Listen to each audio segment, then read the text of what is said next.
Hey everyone, and welcome to Signals from the Frontline, your every Wednesday live broadcast brought to you by Frontline Gaming.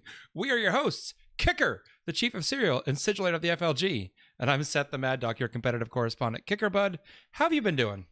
I am doing swell, guys. If you are listening to our podcast, you should be watching us live every Wednesday night, 9 p.m. Eastern Standard Time. You get the cool visual elements, and more importantly, you get to be part of chat. And yes, chat is integral to our show. We love you guys. We're going to be asking you some questions throughout tonight's show. We do not have Nicky D this week, so bear with us. Our responses to chat might be a little bit slower since we're just a two-man band tonight. But guys, I gotta say, I achieved a new I guess a new achievement in the world of hobbying and 40K, and that is when you cause blood to leak from your body because you've hit a spiky bit. I have been playing this game forever, but I've always placed the good guys. You know, we don't have spiky bits on a lot of the Space Marines or the Imperial Guard, but the stupid lance, the lance of the Rough Riders, man, just drew blood all over my hobby table. And I was actually very proud. I'm like, yes, boom. I've had to go to the ER because of some hobby accidents. Are you serious? But was that because you hit it yourself with? Because I've cut myself with X-Acto knives like many times. Like, you know, my. I mean, like I took the tip of my finger off and had to get it sewn back on. Jeez, okay, you win that battle, my friend. But it's never been an actual miniature that has caused the bleeding. Normally, it's like a tool. So this was the little sharp, I guess, frag grenade lance thing that got me. It seems highly effective against infantry then. It is highly effective. Yes, it is very highly effective. So just word of warning to any of you guys out there that are hobbying on some spears for your Rough Riders. But I do want to show you this. Can we show my hobby progress for the week? I'm going to do my best. Here we go. I'm clicking the button. Technology, does it work? Oh, there we go. Look at that. Seth, for those listening, do you want to describe what you see on my work desk right there? I see the most depressing model in Warhammer 40K, the Royal Dorn battle tank, which makes me a sad orc. Oh my gosh, it's such a beautiful model. This is number 2 for me. And if you see one in the background. There's the finished one. Yeah, the one in the background. Because I mean, I like to I don't know. I like to have my first one that I was done there so I can kind of, quickly. I don't have to think about what I painted. I just kind of follow the instructions in front of me. You know, every time I see a guard tank, I'm always impressed when someone paints all the rivets. Yeah, right. That is it takes a long time, right? I do paint every single damn rivet, but then I just go over quickly with a dry brush and it's good to go. Mm-hmm. But Seth, if you look in the cockpit there, I use the brand new Tank Commander Mini that was in the Acadian upgrades thing. And I mean, the model's so cool. So you've got the Dorn, which is already a cool model. And now I have this cool, like very, formal looking, character up there. So very big fan. What about you, Seth, though? I know you've been busy, right? I mean, you've been playing, you've been hobbying. Yeah. What's going on with you? I forgot that I have to do, show stuff now. I didn't get a ton of hobby done because this past weekend I was actually at the Mayhem GT, had a good time. Ended up going 3-2 there. We'll talk about the games I lost more in the main segment, but overall had a good time. Kicker, I got to introduce a lot of people to the beauty that is Buc-ee's. Because there's a Buc-ee's in my town now, and so I was going to Atlanta, meeting up with a few friends, Stephen Cosgrove and Thomas Bird, and I was like, "Do you guys want to bring some road snacks from Buc-ee's?" And they said, well, Stephen was like, "I've never been there," so I literally bought every style of beaver nugget they sold. Can you, Seth, because we got a lot of international folk that probably are not familiar with the mecca that is Buc-ee's. Why don't you give a brief description of what Buc-ee's is for those not in the know? So Buc-ee's, it's like a gas station in a large grocery store had a baby. Because it's got like 100 gas pumps and like the grocery, like they have 100 restrooms. Like it's huge, but they also do a lot of their own. Like they have some merch, some like tumblers and shirts. Dude, that's an underestimate. But then they do a lot of their own unique food that's just theirs that you don't get anywhere else. And that was kind of the appeal. Is it beaver nuts? That's the thing you were talking about? Beaver nuggets. Oh, sorry. Beaver nuggets. But they also, I mean, they also have like fresh barbecue on site, and when you're saying merch, dude, they have more merch than Disney World. All right. It is insane the amount of stuff you can get with their beaver logo. It's absolutely insane. I addicted several more friends to Buc-ee's after that. So nice. That was my weekend. But Kicker, why don't we get into what's been happening with the industry? Yeah, guys, I mean, this is pretty integral to my job and tournament goers. We've got official information on the 10th edition terrain and how that's going to impact game. Yeah. I don't want to go too in the weeds. Most people in our audience are literate, and they've probably been online and have read the rules on Warcom, so we don't need to go into the weeds. But Seth, give us like the very quick 1 minute spiel of how terrain is going to be in 10th edition based off of the reveals so far. From what they revealed, the main thing is the benefit of cover is is simplified to just adding 1 to your saving throw and can never take you better than a 3+. Yeah. So no Marines standing on cover becoming a 2-up armor. They did have a few examples of different terrain types, which was interesting because they're going away from keywords like we have right now with like obscuring and breachable and light cover and all that. And they're just saying everything gives the benefit of cover.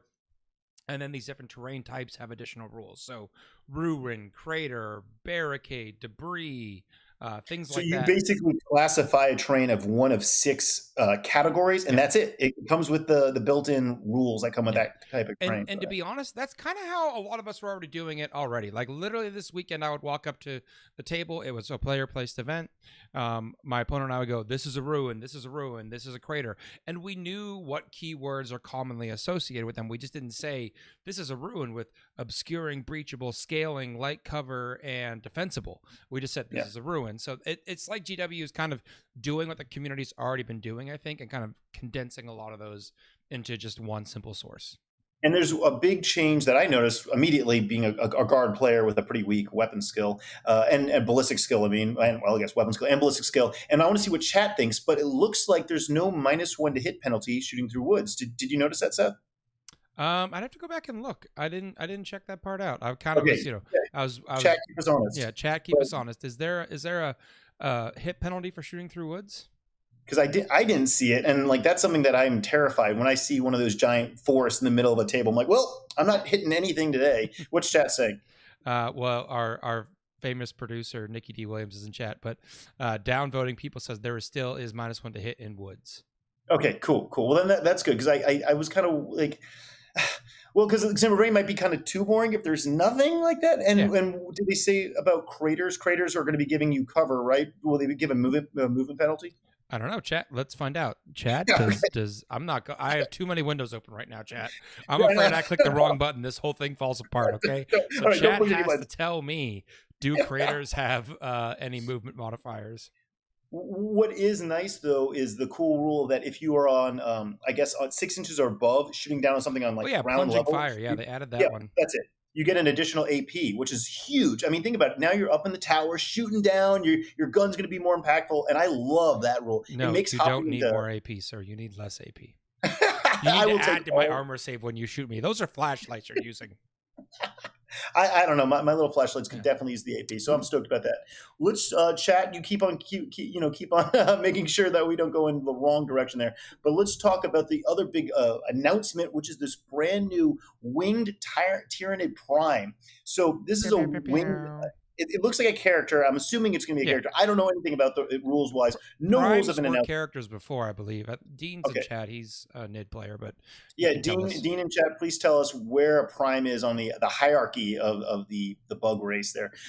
What we do know for a fact is that this pose is extremely functional. Seth, I don't know if you noticed it, but the first time I saw this image of this brand new model, I'm like, look at those wings. They're folded up. They're not like jabbing out, like sticking out. That's going to be a big target. It's going to be a pain in the ass to transport. Like Bellicor, beautiful model, but transporting that model with those wings is a pain in the ass. Also, just having him on the table, you're like, I see his wing, and you're like, yeah, of exactly. course you do, because it's 10 inches wide.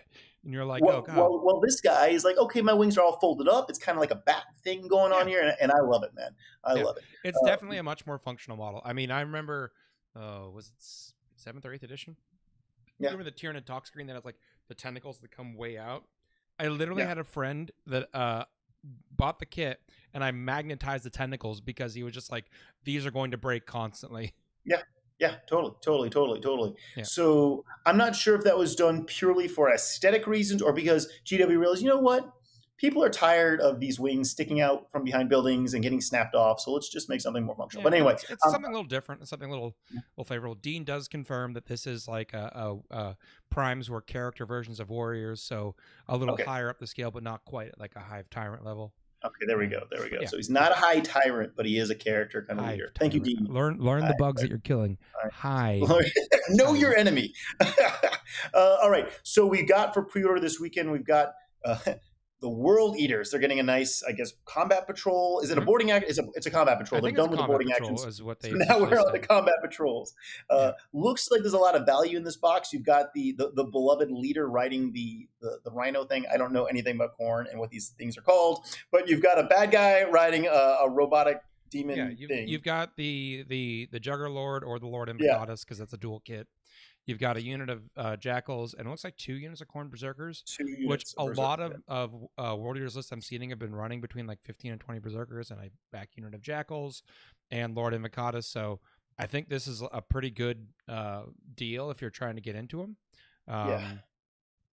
And we have Mark of Khorne in chat saying this is a box all World Eater players need to start for sure. So there you go. Yeah. And we're in this weird lull, right? Where 10th we know is on the horizon. We don't know how it's going to change the rules, but all this stuff is pretty much a staple of any good Khorne army. So I mean, there's not a wide model range yet with World Eaters because they're a fairly newer codex, and these boxes always have some value with them. So I could totally see, if you were like, man, I've been wanting to hobby up a new army for the new edition, grabbing yourself like 2 of these, like you're going to have a solid base of 40 Berserkers, 2 characters. You can build 1 of each version.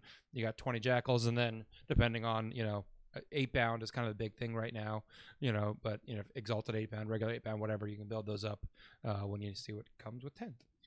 Hey, Seth, I want to mention something that, because you mentioned that there's not too many models for this relatively new army, right, for this Khorne army.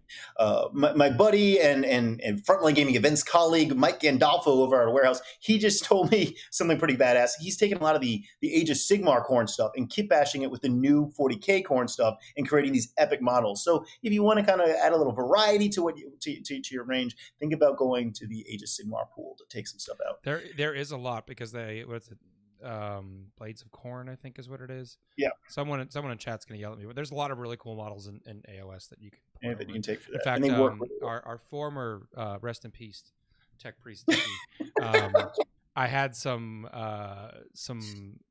Khorne Blades of Khorne models from a different life experience that I sent up to him in the Great White North. So I'm sure he'll be making that into some sort of champion. And if you don't feel, if you feel like you've got your army ready to go for 10th edition and you're just kind of sitting down and waiting, you could always try the new Underworlds. They've got this weird hollow that's looking pretty cool. Yeah. I'm not a Tzeentch fan, but there is a really badass Tzeentch wizard thing that you could totally use in 40K if you're big into 40K, or you could just try and play Underworlds for a little bit. Underworlds is a lot of fun. It's a good pick up and play game. It's easy to transport because it's literally just like, a half dozen models, some dice cards, and the board. I haven't played it in a long time, but I do remember having a fair bit of fun throwing some dice around with that one. Yeah. So this week was a little light on reveals, on news, but that's because Warhammer Fest is this weekend, right, Seth? We should be having plenty to digest next week.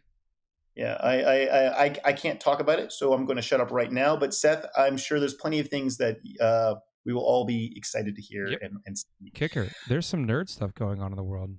Oh my gosh, yeah, there is. Okay, so we love 40K, we love tabletop wargaming, but the world is bigger than just tabletop. We're talking about The Witcher, guys. Season 3, yes, that is coming. Woohoo! Mandalorian that ended. Yes, I'm seeing in chat people are like, oh, what happened to Mandalorian? Mandalorian ended. The season finale was last week. Now onto a new show, The Witcher. Seth, have you ever seen The Witcher? Come on, you must. I've watched the first 2 seasons. I like the first season more than the second, so Agreed. We'll see if the third gets me back into it or not. I was kind of on the fence at the end of the second. It was just kind of it pacing wise really dragged for me. Yeah. Fair enough. Well, but that's not Henry's fault. Don't get me wrong, chat. That is not Henry's fault. Okay. So say we wanted something a little bit more educational, but still in the geeky realm. Let's go with a based on a true story, the Tetris movie. Yeah, dude, epic movie. Absolutely epic movie. Did you see it, Seth? No, but I gotta check it out because I do like retro video games. I used to collect them, so I know vaguely the story, but I'm definitely interested to dive a little deeper. The story is insane. The fact that this movie is based on the true story of Tetris, which first of all we all know what Tetris is, but the story of how Tetris got to be where it became in Game Boy and everything is just absolutely insane. The movie was more of a almost like a combination of a thriller and I don't know. It was really, really good stuff. So check out the Tetris trailer. Check it out. And Seth, I see in notes you added something. I did. Please share. Please share. Kicker, are you like a DC fan or a Marvel fan? No, but I love running. Okay, well, they put out the second Flash trailer this week, and I was pretty solidly on board with this film before this, and that trailer took it home for me. For you. They're doing the Flashpoint story. I don't know if anyone in chat has ever done that story in the comics, but it's basically the Flash goes back in time to save his parents from when he was a kid. His mother was murdered and his dad was framed for the murder and went to jail. So he goes back in time to stop it, and he basically like accidentally rewrites the history of the world in doing so, which is awesome. You're gonna go excited, Seth. I love it. Which is awesome because what it allows them to do is they have Ben Affleck Batman, but when he rewrites the world, it's 1989 Michael Keaton Batman. No way. It is. Serious? It's amazing. So it's super cool. I'm really excited to see the story. I know Kelsey's pointing out in chat that the actor that plays the Flash has had a number of personal troubles, and so I'm not sure if the studio's gonna continue the story past this one, but it looks like they've done a really good job with this one. So sweet. And I mean, you get Michael Keaton back as Batman, so what more could you want? Because that is our childhood, Kicker.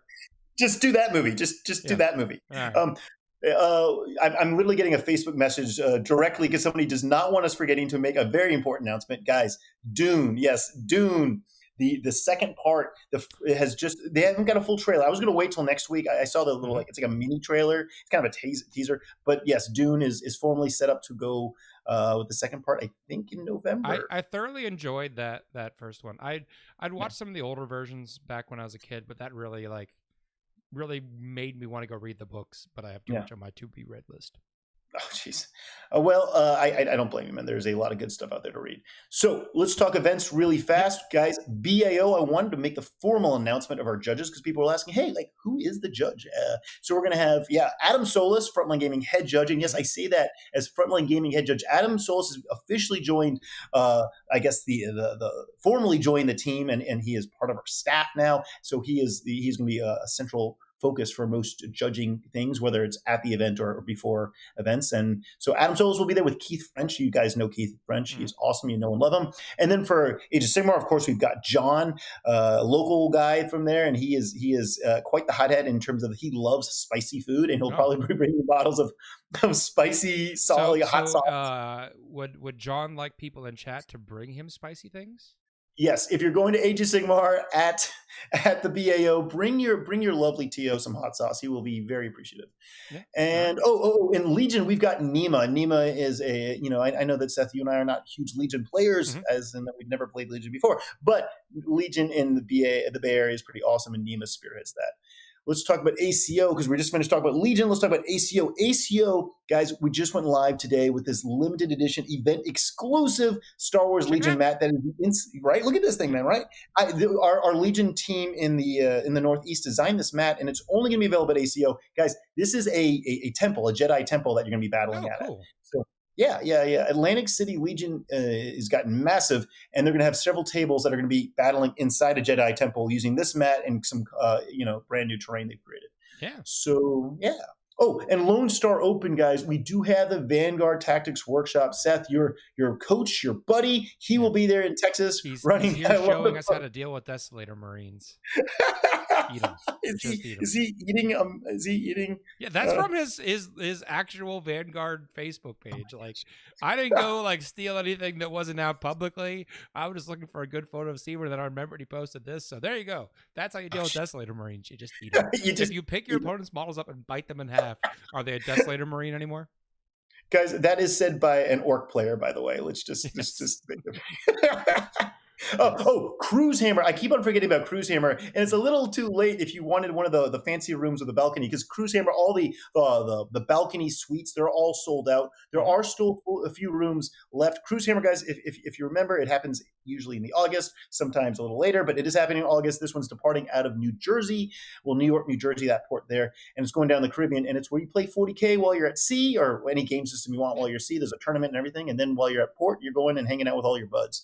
So There are a few rooms left, but not many. Next week, I'll have to get a few more details because I want to share the logo. The logo's pretty badass for that one. And finally, guys, the Las Vegas Open. People are bugging us. Tickets will be going on sale in June. The final official announcement will be soon with the date and all the information on where it's going to be at.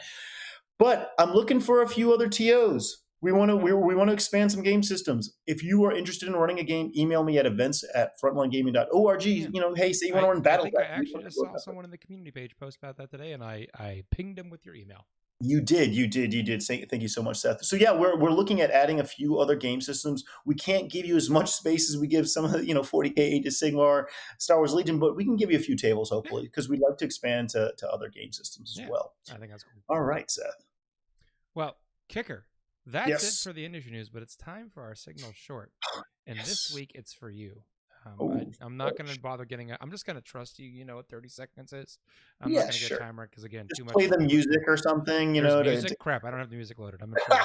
All right, so the question is, what are the 3 best pots of paint to buy and why?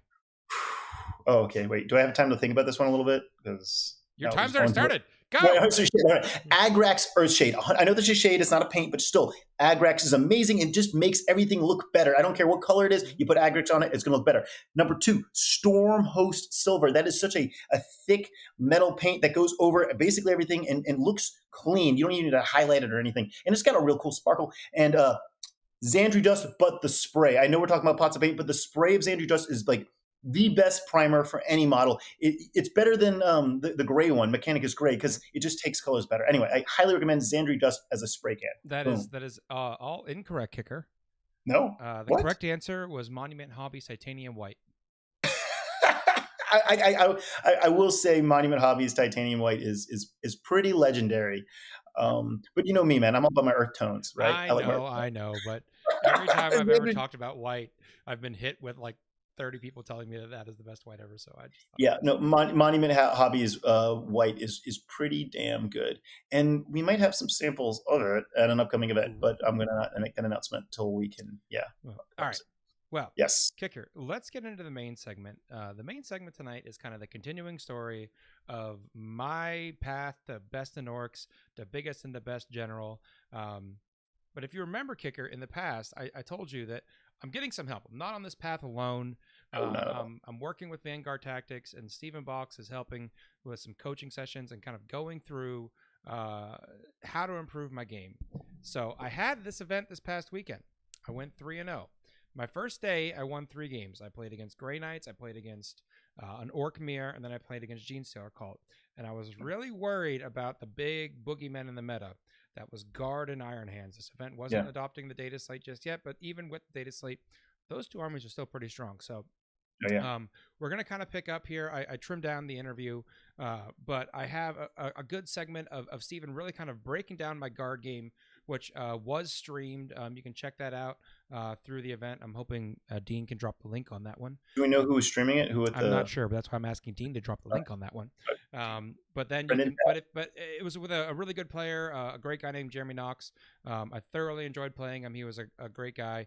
But let's get right into that, and we'll be back at the end. And I'll be in chat watching, guys. So if you got any questions that I can elaborate on, just hit me in chat. So tell me, how did your event go? It was interesting. So we've been working on a list back and forth. And I kind of just leaned into what felt right for me list-wise, things I felt comfortable playing. So, like, I took out the commandos because I just always feel like I misplay them, and then I'm down an asset that cost me around 120-ish points, depending on upgrades. And I just went for things that felt good. Storm Boys, Squigog Boys, the Knobs and Battle Wagons, Gretchen, Beast Snagas, Zagstruck, a Warboss, a Warboss on Warbike, and a Weird Boy. So, I was feeling really good going through the first day, but I also knew that I really wasn't playing against that many heavy shooting armies, with the Genestealers being the main one. And so I was concerned when I knew what my pairing was for the next day, which was round 4. I knew I was going to get, the way they did pairings, a player named Jeremy Knox, who's a player on the East Coast in the U.S. playing Guard. And this was no data slate, so he had like 3 units of Karsakin.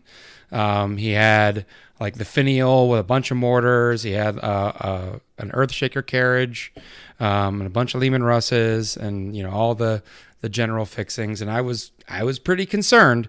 I got to go first in that game. I did pretty well with the player place in terms of getting my midfield staging points. I felt like he was able to pick up, I think, 18 of my Storm Boys, and I want to say 6 or 7 of my Squig Hogs and a Battle Wagon with all the shooting, which was a pretty significant amount, but I was staged in the middle at that point, and it's abandoned sanctuary, so he's stuck in his deployment zone. He couldn't come out to me. And so when I wogged that turn, I hit 8 charges into his deployment zone, which really put him on the back foot. And I learned I thought I knew what I was doing, because my plan was I got to kill all the Karsukin, I got to tag as many things as possible, and just hold him back there, and I'll grind out the score at that point. I messed up which unit of the Karsukin has like the Barberton's key or whatever it is that like lets them teleport. So I went and touched I killed one unit of Karsukin, and then used a unit of Beast Snaggle Boys with the extra pylon and consolidate to tag the Earthshaker carriage, because it's immobile, so it's never getting out of combat, and wrap another unit of Karsukin. And I thought the unit I killed was the keyed unit, not the unit I wrapped. The unit I wrapped was the keyed unit. So it picked up and dropped behind my lines and killed a Warboss, a unit of Knobs, and a unit of Boys in his turn, which really put him back in the game. So I put that on me, because I didn't keep my eye on the ball on that one. I got, bloodlust, like I made 8 charges, yes, and stopped so much thinking about my target party, just think I'm just going to wreck all this stuff and shove him off the table, and didn't pay attention to the probably the most important unit in that matchup. And then I also made a mistake of I left a weird boy alone on objective, thinking, oh, I'm gonna fight and I'm gonna tag the mortars and it's gonna be fine, forgetting they have an order for fall back and shoot. So he fell back and shot and killed the weird boy on an objective. So I didn't really score that much primary in that game. Typically, I found with orcs that when I'm pushing in and I'm smashing into a guard army, I'm scoring 12s the first few turns, but I'm going to die, and eventually they're going to catch up. The turns that I was in his deployment zone punching things, I was only scoring 4 on primary, because he was using his shooting very strategically to make sure that he didn't get behind in the primary race. Yeah. So in terms of what turn was that you pushed? Was it turn 2 or turn 3? It was turn 2 that I was in his deployment zone. Okay, so at that point, could you have held for another turn in the center, whether he's in his own deployment zone? Can you hold for another turn, or do you think the indirect picks up too much of your army to have enough of momentum to get through? The indirect is certainly effective. The issue, I think, if I held, is he had enough movement with his vehicles on his flanks that he could have moved up to get angles to my little staging areas, I think. So you did have to push. You did have to push then, which is cool. So I think really what we need to do at this point is, when you're thinking about, okay, this is the turn I need to push, it's going through those questions that you need to ask every single opponent, every single turn when it matters most. You've identified this is your big turn. This turn makes or breaks the game, and obviously it was in your grasp, right? So a few questions, and again, it's making sure you're saying, okay, which units of your army can fall back and shoot, because then whether you tag or wrap. Because if it's a case of, okay, cool, one unit can fall back and shoot, great, we'll tag multiple things, and then you're limiting their fire. Which units can shoot into combat? Are there any? Which units can fall back and charge? Which units can get out of combat even if they're wrapped? And I think asking those questions, it's just going to help you go, right, okay, that's that unit. Okay, right, this is the unit that I have to destroy. Or sometimes thinking, actually tagging that unit doesn't offer me anything, because all that's doing is giving them potentially 3 swings. 3 swings in combat, and then you might lose models that, just concealing a wrap might be more important than just, tagging a unit. So again, it's just bringing it back, taking a moment and thinking, right, this is my turn. Let me get all my questions out. Let me get really clear and concise, and then I'm going to just execute. And one thing I always try and do is take, a minute away from the table, maybe 5 minutes, and just sit and think, and go, right, is this the turn I'm going to make my play? I think that's a really good point you make there, because that's literally what my opponent did after I hit 8 charges into the deployment zone. He was like, I need to not get frazzled. I need to take, like, he literally made himself step away and do that. And I didn't do that in my turn 2. I just saw like, oh man, there's so much on the board. I can charge it all. And I didn't take that time. I did not manage my primary well. I was just like, whatever, there's few spare units, go sit on objectives. I probably should have held more back to make sure that I'm pushing up. I'm getting him stuck in his deployment zone. He's not coming out for a turn or 2. I need to leverage that advantage. So yeah, I find that that's a fault I make fairly frequently, in terms of like, I get so excited to start playing the game, I don't take that minute. And we had plenty of time. Like, we wrapped that game, I think, with like 30 or 40 minutes left in the round. And we played out the full 5 turns. Yeah. So it wasn't like we were struggling for time and I had to push up and move. My first turn was I shoved forward and I hunkered down and hit. I didn't waste any clock really in terms of management there. So I think I need to make myself like a checklist. Yeah, I don't think necessarily holding things back would have been a good idea necessarily.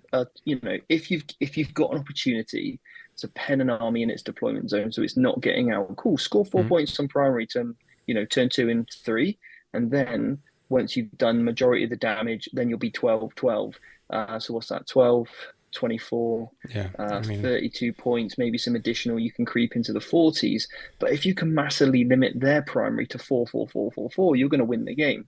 So sometimes having that almighty kind of push in, as a combat player myself, I know what that can be like, to go, I'm just going to leave every objective. Holding an objective to me right now is no good compared to stealing my opponent's objectives or making sure they don't hold any when we get into their turn 2.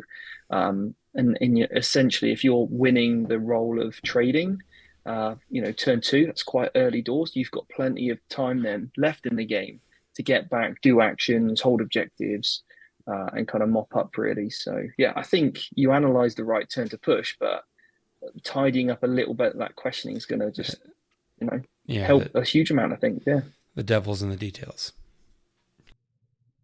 All right, that was the Stephen Box interview. I have the full. There was like a 30-minute conversation. I just trimmed down to that, guys, because I didn't want to, take up the whole show with that tonight. But I was talking with Kicker actually just now, and I think we're going to upload the full 30-minute to the channel later this week. So you want to just check out the whole coaching call and kind of what you're getting there when you do that kind of stuff. It's always helpful for me to have someone, like, because I'm like, oh man, maybe I need to change about this, and Steven's like, no, you did pretty well, 1 or 2 mistakes and you're back in that game. So it's that kind of stuff that keeps me on track. And saving that, I guess, that sharing that full, conversation online allows people that are interested in things like a coaching class to kind of know what they're getting out of it. Because like, we've all heard about 40K coaching, but this is actually this is what you're getting. You're getting this one-on-one attention on how to get better, basically, and kind of see what you're getting. So anyway, I think that'd be very valuable, not just for entertainment. If I remember correctly, Kicker, earlier in the show, you said if you're going to Lone Star, is there a workshop there? Yes, at Lone Star there is the workshop on Friday night with Box. There's both the standard ticket and the VIP ticket. I believe a few other of his guys will be there too. So yeah. So I'll probably be uploading the full call when I can get to that tomorrow. Fingers crossed. But you'll see it on the Frontline Gaming community page on Facebook. So just keep an eye on there, or keep an eye out on the YouTube channel. You'll see it pop up. And I'm sure I'll post it everywhere under the sun when it happens. And Kicker, guess who's in chat? Jeremy Knox, the guy I played against. Nice. Yeah. Jeremy, big guard fan here. All right, right here. I'm so curious to know, because Seth showed me a photo of I guess you kicking his ass. Sorry, Seth, during the tournament. Sorry, I just said that to my phone. And I saw there was an Aegeus defense line in your army list. And I'm like, what the hell is that thing doing in there? Kicker was super interested about that, and I was like, I think Jeremy was mostly using it to try to slow me down because it cost me extra movement on the charge. But if you got more tricks than that, let me know, Jeremy. Yeah, share them. All I ever knew about it was don't charge over the thing. Just because you really don't see fortification used that much in 40K period. And that was, but anyway, cool, always cool to see. Seth, you need to tell people what's going on in the world of the Frontline Gaming Network, because we've got some stuff happening. Yep. So folks have been asking, I've been saying it here the last few weeks, but Warhammer Meta Chasers, which was the Thursday show, now it's called Warhammer Meta Chasers. They're back in action. Last week was their first live episode. You can check them out. They have their own YouTube page now, Warhammer Meta Chasers. But I saw like at least 2 or 3 people posting up in the community page going, hey, where do I find you guys? And Paul Murphy was in there posting, but you can check them out there. They're still there. They're still giving you that great content, giving you that sneak peek of what's coming this week. Are they still live on Thursday nights? Yep, it's still on Thursdays. Same bat time, same bat channel, just different bat name is all. So don't worry about that. The other, I had 2 more things I wanted to kind of highlight. Crash Course Hobbies, we talked about them before, Kicker. Richard over there does a lot of more just kind of tips and tricks videos about the hobby in general. But he put out an interesting video this week that I thought was worth talking about, which was what to do while waiting on 10th edition. Oh, I like that. Considering that we're about to get a big dump of info from GW this weekend, I kind of think there's going to be a lot of people that are kind of feeling not feeling play in 9th right now, not sure what to do. So he kind of goes through a lot of stuff. One of the things he talked about doing was continuing just to work on your models, because your models are still going to be playable. Or if you were trying to get that new army off the ground, this might be a time to just bunker down and do hobby on a new project like that. So yeah. But he has really good production quality, so he's always a good watch. And then it's time to announce that we've added a new partner to the program. That is the guys over at Tabletop Life. They're nice logo. Yep, look at that logo. They do have a good logo. But they're over in Atlanta. There are a lot of the guys from the general staff. So like Thomas Bird, Brad Weir, a lot of those guys. They put out a lot of good material. Both bat reps kind of breaking down some of the more competitive armies, and Thomas's does what I've done before on my channel, which is like event vlogs. So I think actually Kelsey was asking earlier in this chat, is there going to be a vlog for my trip this weekend? I didn't do one, but Thomas did one, and I'm in that randomly because I traveled with Thomas and stayed with Thomas. So so go check those guys out. They're a lot of fun. They're really about A, competitive play, and B, really, really good hobby, and C, really, really good sportsmanship. So they're just a great group. I've been playing with them for years, so really happy to welcome them to the crew. Excited to see what they've got in store for their channel. But Kicker, it's time for the community poll. Yeah, guys. So this week we asked everyone, what army is the one to watch for this last hurrah of 9th edition? What is the army that is going to be the most competitive? Now, we post this every week on the Frontline Gaming community group page on Facebook. We'll share the link a few different places, but the comments that we read are only the ones on our community page because I can't jump everywhere. But yeah, we basically listed every single army, or almost every. I forgot about Black Templars, and I got a little flack for that. I'm sorry, Black Templars, I didn't add you, but that's okay because you probably wouldn't be really relevant for this poll anyway. But we asked, what are the most competitive armies right now, and that are going to be the most competitive armies for this 10th, right before 10th edition hits? So Seth, before looking at the results, like rough idea, what do you think? I mean, I think in terms of like boogeyman armies, Iron Hand Space Marines are still going to be really strong. Like they lost a little bit of juice in terms of secondaries, but they can still just blow you off the table, and you can't score points if you're not alive. Yeah. Gene Stealer Cult.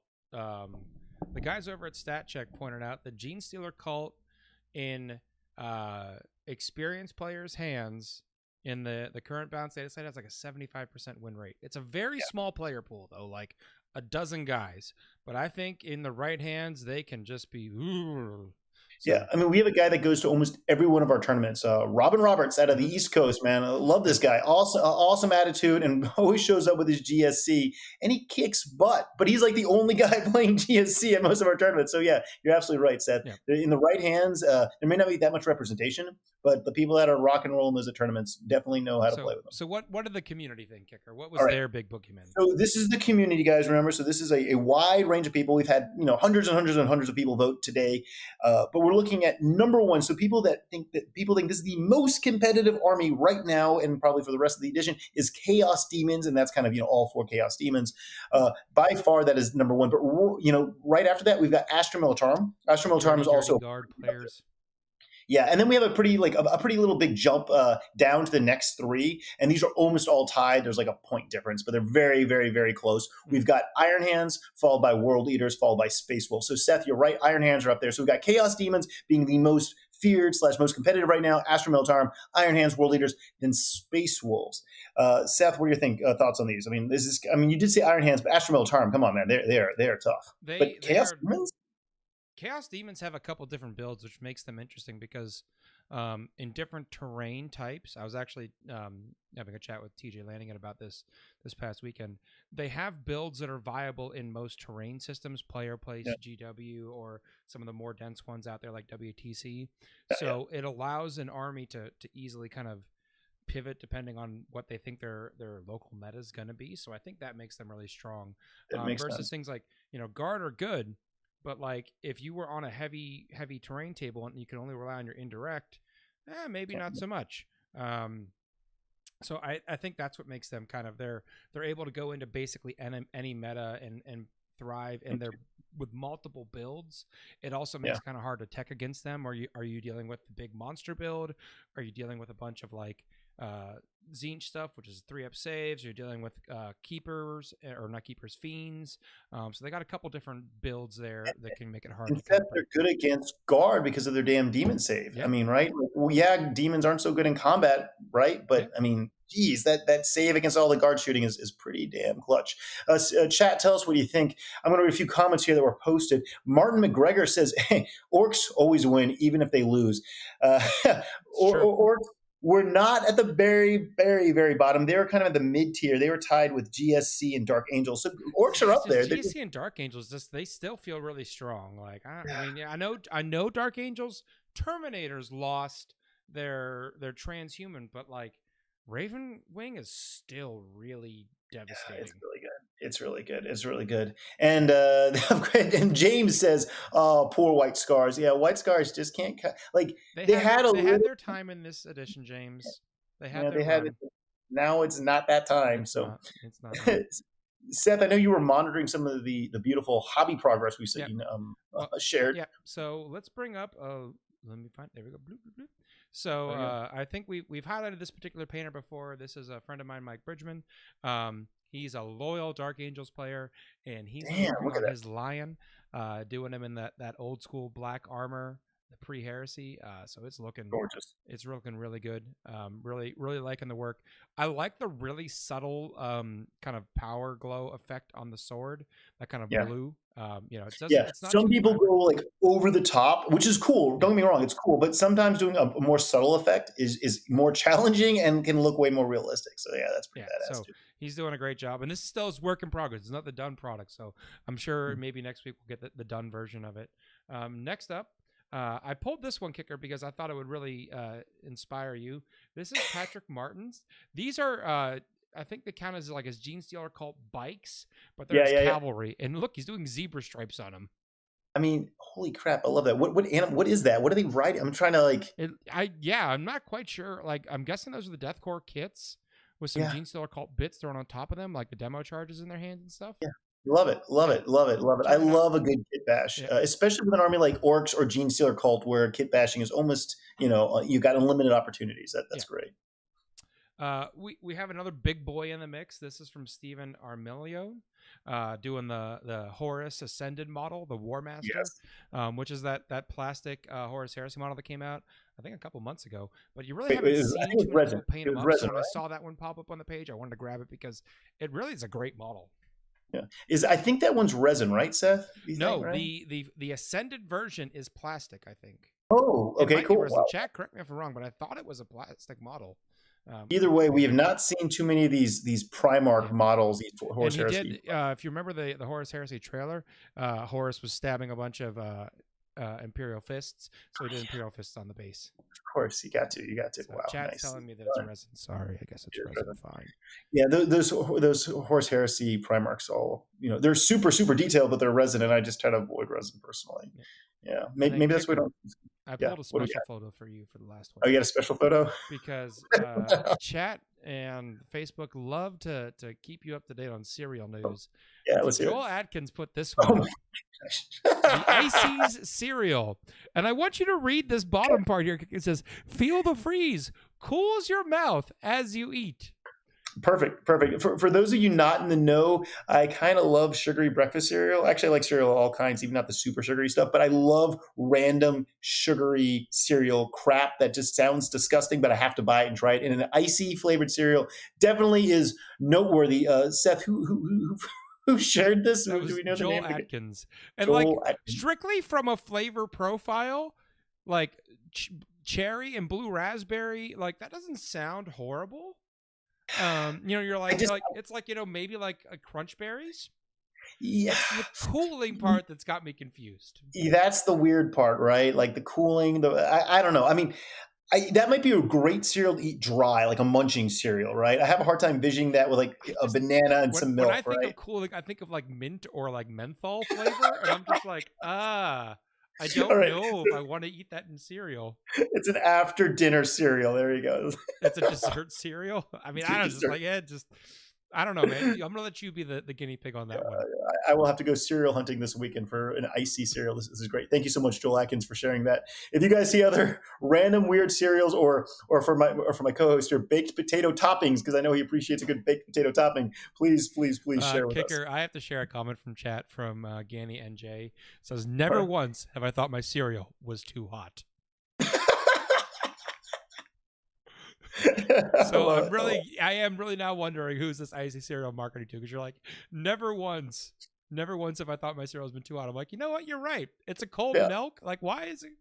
Or in your case, yogurt. It's yogurt. Still cold. But who's complaining? And also, like, there's a lot of cool cereal ideas out there. Who the hell thought, like, let's make an icy flavored cereal? Like, come on, no idea, there's just no idea. Like, why couldn't they make a Waffle House cereal first? Like, why do we need an Waffle House? Get on that stat. Exactly right. I'm still on that we need to make Beaver's Nuggets cereal. There we go. Buc-ee's could be doing a cereal. All right. Seth, so I'm going to be hunting this weekend for an icy cereal. Okay. You got any words of wisdom to leave our wonderful audience? I'm going to be tuning into Warhammer Fest this weekend to get all the kind of latest and greatest of 10th edition. I'm working on some models. I'm doing some more 3D prints, trying to work on scale. I've been struggling with scale for 3D prints. I was doing some Luda 3D prints, and they came out like Warboss size, and I'm like, these aren't going to blend in the unit. So, just working on that stuff. So, guys, if you come to ACO and you say hi, you might get a weirdly scaled 3D printed model. I might give those away, because I'm like, I can't use those in my army. It's like all the weird defected dice we make. Yeah, that's. I'll just give those to you guys at ACO, and you'll give all the weird. I'll just make random like oddly scaled 3D prints, like Gretchen the size of like a dreadnought. All right. Well, I think that's about it for us tonight, Kicker. Thank you so much for joining us, chat, and helping me through my technical woes. But we got it all done. It all came out fine. We really hope you enjoyed this episode of Signals from the Frontline. Have a great week, and we will see you next Wednesday. Good night, guys.